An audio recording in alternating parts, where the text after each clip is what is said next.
Social మీడియాలో ఎప్పుడూ నవ్వుతూ నవ్విస్తూ కనిపించే ఒక పాపులర్ యూట్యూబర్ వైష్ణవి. ఆమె కథ ఇది. అయితే ఆ నవ్వుల వెనుక ఓ భయంకరమైన చీకటి నిజం దాగుంది. ఈరోజు మనం ఆ కథలోకి లోతుగా వెళ్ళి అసలేం జరిగిందో తెలుసుకోబోతున్నాం. ఈ ఒక్క వాక్యం చాలు ఈ మొత్తం కథ సారాంశాన్ని చెప్పడానికి. అంటే మనం ఆన్లైన్లో చూసే జీవితాలకి నిజ జీవితానికి మధ్య ఎంత పెద్ద తేడా ఉంటుందో ఇది మన కళ్లకు కట్టినట్టు చూపిస్తుంది. సరే, ఇక ఈ కథలోకి వెళ్దాం. ముందుగా వైష్ణవి ఎవరు, ఆమె నేపథ్యమేంటి, ఆమె ఎంత గారాబంగా పెరిగిందో చూద్దాం. వైష్ణవి పుట్టింది జగిత్యాల జిల్లా మాదాపూర్ గ్రామంలో. వాళ్ల కుటుంబంలో ఆమె ఒక్కగానొక్క ఆడపిల్ల. ఏకంగా 15 మంది అన్నదమ్ములామెకు. వాళ్లందరి మధ్య ఒక మహారాణిలా ఎంతో అల్లారు ముద్దుగా పెరిగింది. అందుకే ఆ కుటుంబానికే ఆమె ఒక గారాలపటి. ఇక్కడ్నుంచే కథ పూర్తిగా మలుపు తిరుగుతుంది. హరిబాబు అనే వ్యక్తి పరిచయమయ్యాడు. మరి ప్రేమ పేరుతో అతను పన్నిన వల ఏంటి, వాళ్ల బంధమసలెలా మొదలైందో ఇప్పుడు చూద్దాం. అదే ఊరిలో ఒక హాస్పిటల్లో రిసెప్షనిస్టుగా పనిచేసే హరిబాబు వైష్ణవిని ప్రేమ పేరుతో వెంటబడ్డాడు. ఆమె వద్దని చెప్పడంతో ఏకంగా విషం తాగి చచ్చిపోతానంటూ బ్లాక్మెయిల్ చేశాడు. పాపం అతని ప్రేమ నిజమేనని నమ్మిన వైష్ణవి ఇంట్లో వాళ్లు ఎంత చెప్పినా వినలేదు. మే 29న ఒక గుడిలో అతన్ని పెళ్లి చేసుకుంది. అంటే వాళ్ల బంధానికి పునాదే ఒక బలవంతం, ఒక బ్లాక్మెయిల్. పెళ్లి తర్వాత వాళ్ళిద్దరూ యూట్యూబర్లుగా చాలా ఫేమస్ అయ్యారు. కాని కెమెరా ముందు కనిపించే ఆనందమంతా ఒక నాటకం.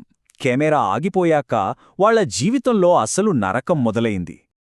చూడండి, ఒకవైపు యూట్యూబ్లో వాళ్లు భలే పాపులర్ అవుతున్నారు. రోజూ వీడియోలు, షార్ట్స్తో అందరినీ ఆకట్టుకుంటూ ఒక సంతోషకరమైన జంటగా పేరు తెచ్చుకున్నారు. కాని మరోవైపు తెరవెనుక ఏం జరుగుతోంది? హరిబాబు ఉద్యోగం మానేశాడు. వాళ్ల అమ్మ, అన్నదమ్ముల మాటలు విని డబ్బు కోసం, కట్నం కోసం వైష్ణవిని వేధించడం మొదలుపెట్టాడు. వాళ్ల ఆన్లైన్ జీవితం ఒక పెద్ద అబద్ధం, నిజ జీవితం మాత్రం ఒక నరకం. ఈ కట్నం వేధింపులు రోజురోజుకీ ఎలా ముదిరాయో చూడండి.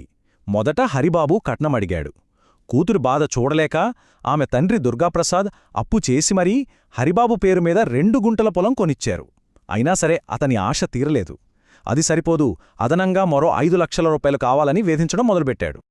వాళ్ల ఛానల్లో అత్యంత షాకింగ్, ఇంకా చెప్పాలంటే చాలా బాధ కలిగించే విషయమేంటంటే, నిజ జీవితంలో జరిగే హింసను ప్రాంక్ అనే పేరు పెట్టి జనానికి వినోదంగా చూపించటం.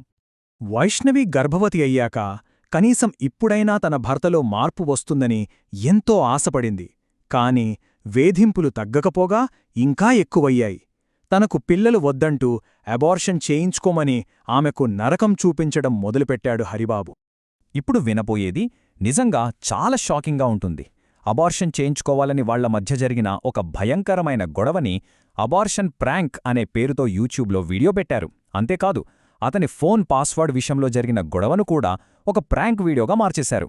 సబ్స్క్రైబర్లు పాపం ఇదంతా నిజమైన హింస అని, ఆమె పడుతున్న బాధ నిజమని గ్రహించలేకపోయారు. ఒక్కసారి ఆలోచించండి, ఆ ప్రాంక్ వీడియోల వెనుక ఉన్న ఆ ఘోరమైన నిజాన్ని ఎవరైనా, కనీసం ఒక్కరైనా గ్రహించగలిగారా? ఇది నిజంగా ఆలోచించాల్సిన విషయం కదా.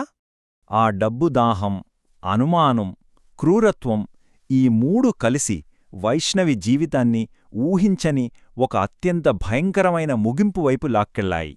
మార్చి 16వ తారీఖు రాత్రి డబ్బు కోసం మళ్లీ గొడవ జరిగింది. ఆ గొడవ తర్వాత హరిబాబు తన 4 నెలల గర్భవతి అయిన భార్య వైష్ణవిని అత్యంత కిరాతకంగా హత్య చేశాడు. ఇంతటి ఘోరం జరిగిన తర్వాత ఏం జరిగింది? చట్టం తన పని తాను చేసిందా? మరి ఈ కథ మనందరికీ ఎలాంటి హెచ్చరిక ఇస్తోందో ఇప్పుడు చూద్దాం. హత్య తర్వాత హరిబాబు పారిపోయినా పోలీసులు అతన్ని వెంటనే పట్టుకున్నారు. హత్యకు వాడిన కత్తిని, రక్తపు మరకలున్న బట్టలను స్వాధీనం చేసుకున్నారు. అతను చెప్పిన నిజాల ఆధారంగా ఈ హత్యకు ప్రేరేపించిన అతని తల్లిని, 2 సోదరులను కూడా అరెస్ట్ చేశారు. అంత జరిగినా జైల్లో హరిబాబు తనకు సీరియస్గా ఉందని నాటకమాడాడు. కాని డాక్టర్లు పరీక్షించి అది మామూలు వైరల్ ఇన్ఫెక్షన్ అని తేల్చారు. ఈ కథ మనందరికీ ఇచ్చే ఒక ముఖ్యమైన హెచ్చరిక ఏంటంటే, ఇలా ఎమోషనల్ డ్రామాలు ఆడేవారిని చూసి మోసపోవద్దు.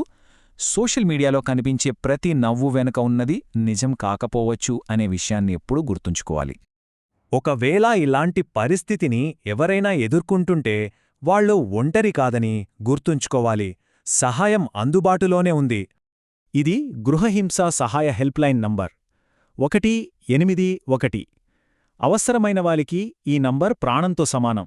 దయచేసి దీన్ని గుర్తుంచుకోండి. ఈ కథను ఒక ప్రశ్నతో ముగిద్దాం. మనం ఆన్లైన్లో చూసే వాటిలో ఎంత శాతం నిజం? ఈ డిజిటల్ ప్రపంచంలో దేన్ని నమ్మాలో, దేన్ని నమ్మకూడదో ఆలోచించుకోవడం మనందరికీ ఇప్పుడు చాలా అవసరం.